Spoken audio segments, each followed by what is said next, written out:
Bismillahirrahmanirrahim. First, I'd like to thank Dr. Muhammad Sobhi and Dr. Mahmoud Hassanin for inviting me to this elegant meeting. My topic today about the challenge we have faced in management of congestion in heart failure patients. Actually, the diuretics have a cornerstone in management of congestion of acutely decompensated heart failure since 1970 and up till now. The diuretics hold a cornerstone in management of congestion in acutely decompensated heart failure.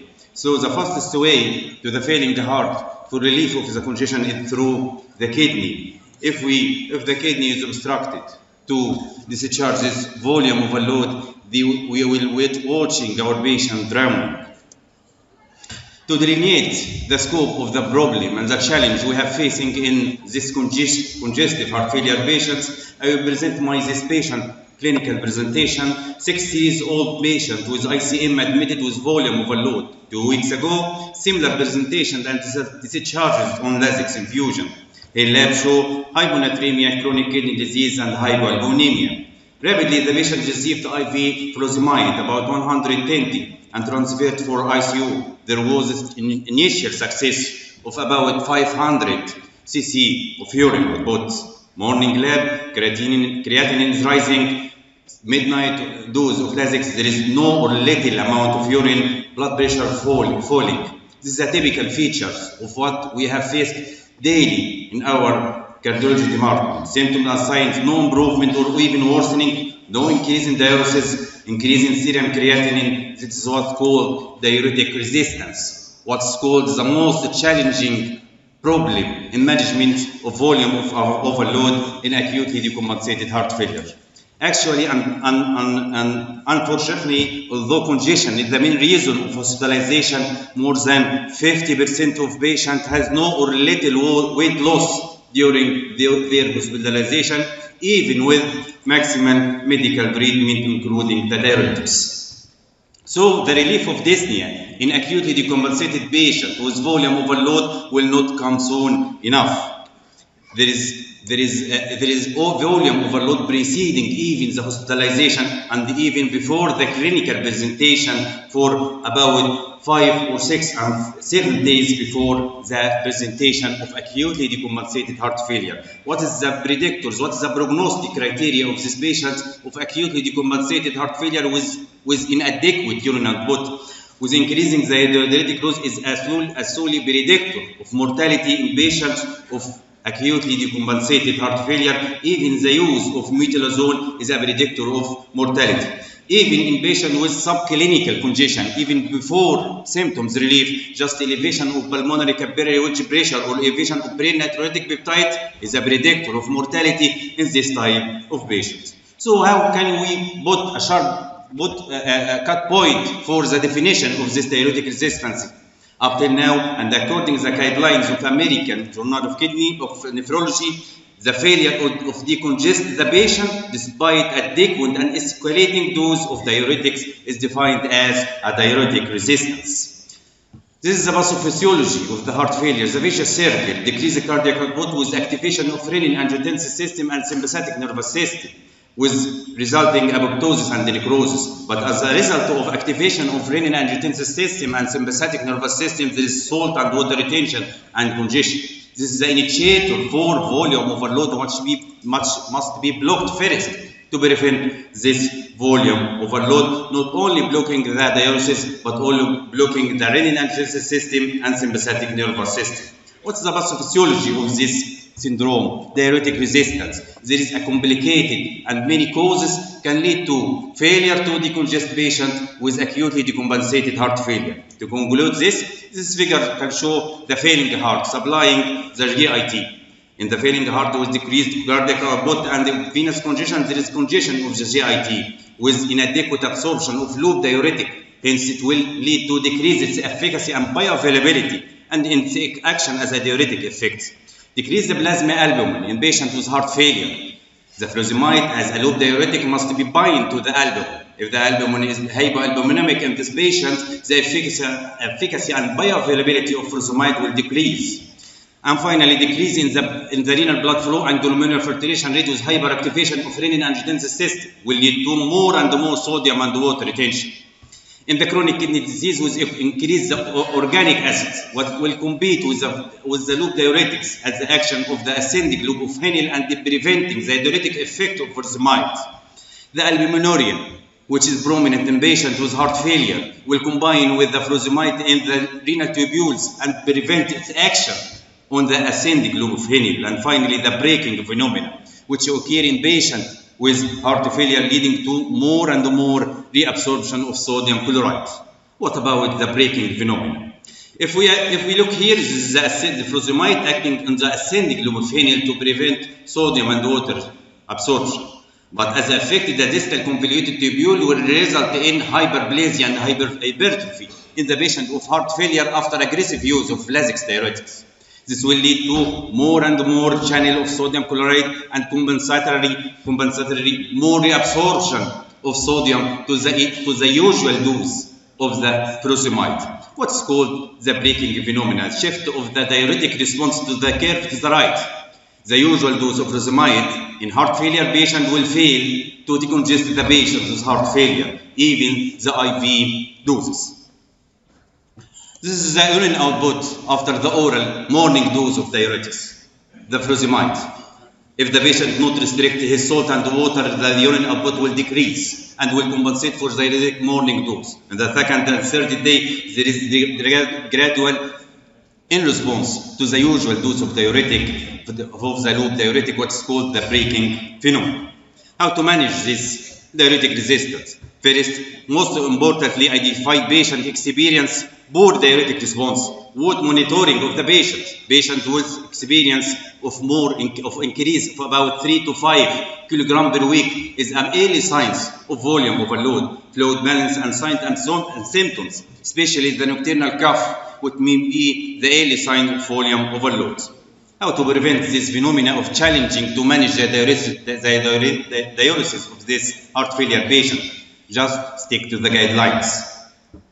One of the factors that compensate or lead to diuretic resistance is the hyperactivation of renin-angiotensin system and sympathetic nervous system. And according to the management of heart failure, up-titrate the ACE inhibitor and beta blocker to the maximum tolerated dose to prevent the hyperactivation of renin-angiotensin system, to limit the use of diuresis and not to exhaust the kidney by overuse of diuretics. Blocking the renin-angiotensin system and sympathetic nervous system will prevent the initiation for salt and water retention. And more recently about the sacubitril valsartan. According to the paradigm trial, with subgroup analysis, patients maintained on sacubitril valsartan experience more preservation and significantly for the kidney function, will lead to eventually to proper diuresis with the usual diuretic dose. Intravenous loop diuretic will overcome this phenomenon of diuretic resistance by furosemide, but be aware about the albumin level. When the patient is hypoalbuminemic, the effect of furosemide will be diminished because the decrease in the bioavailability. Those probably must be heightened up to 500 milligram per day. The question now, IV furosemide, bolus or continuous? Studies reveal that continuous infusion of furosemide in acutely decompensated heart failure will produce more significant amount of urine and more significantly more shorten the length of stay in the hospital. Is there another alternative to furosemide if it failed to decongest the patient with acutely decompensated heart failure? Yes, there is another loop diuretics. There is another sequential loop diuretics can compete for the diuresis. One of the loop diuretics that our message today, not all the loop diuretics are the same. The furosemide and torsemide. The bioavailability of torsemide in heart failure may come to about 100%, unlike the bioavailability of furosemide. So, when we face a fluid challenge overload with the furosemide, we should shift to another loop diuretic like torsemide. What about the other player in the management of volume overload in decompensated heart failure? The thiazide diuretics. Actually, combination of the loop diuretic with the thiazide diuretic will increase more and more urine output, even in patients with diuretic resistance, even in patients with chronic kidney disease. The risky factor here is the development of catastrophic hypokalemia, which should be monitored in these types of patients. The third player is the antagonist, aldosterone antagonist, which proved to be effective in relieving volume overload and symptom of heart failure in patients of acutely decompensated heart failure without deleterious effect regarding the potassium level. And finally, what are drugs acting on the proximal convoluted tubule? The SGLT2 inhibitors, the new diuretic agents in heart failure. Actually, this SGLT2 is anti-diabetic drugs proved to control the blood glucose level in patients with diabetes. What's the role? What is the protective role of SGLT2 inhibitors in cardiac and renal patients?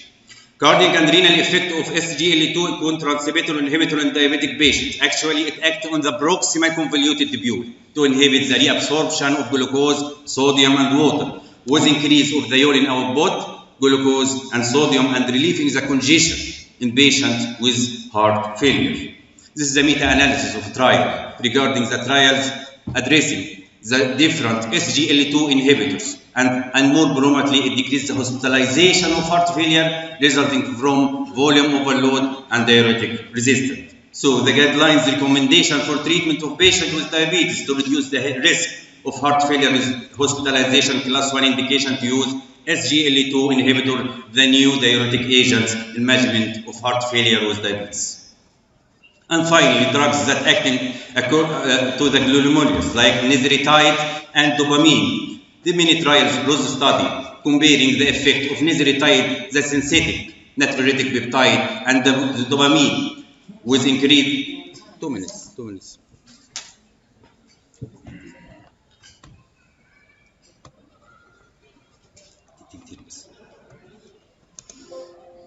Unfortunately, the nizritide and dopamine failed to increase the urine significantly versus the placebo, with the deleterious effect of dopamine regarding hypotension and tachycardia. And finally, the vasopressor antagonist with the tolvaptan, which significantly decreased the body weight and decongest the patient of acutely decompensated heart failure with preservation of the kidney function. And finally, the paracentesis that found that increased intra-abdominal pressure is a predictor of worsening kidney function in patients with acutely decompensated heart failure. In patients with elevated intra-abdominal pressure due to ascites, paracentesis or arterial filtration significantly reduce the body weight, significantly improve the kidney function and urine output in this type of patient. And finally, the hypertonic saline with furosemide were found that it can diminish the length of stay of patients in hospitalized for heart failure, and finally it decreased the incidence of hospitalization and mortality in patients with decompensated heart failure. And finally, the ongoing trials that not had emerged yet, the subcutaneous injection of furosemide to decompensate for the diuretic resistance. My home message: decongestion is important by whatever means for improving outcomes. Current approach generally lack robust evidence. There still remain a major unmet need for heart failure treatments that require ongoing studies. Skillful use of diuretic therapy remains the fundamental for successful management of heart failure. And thank you for your attention.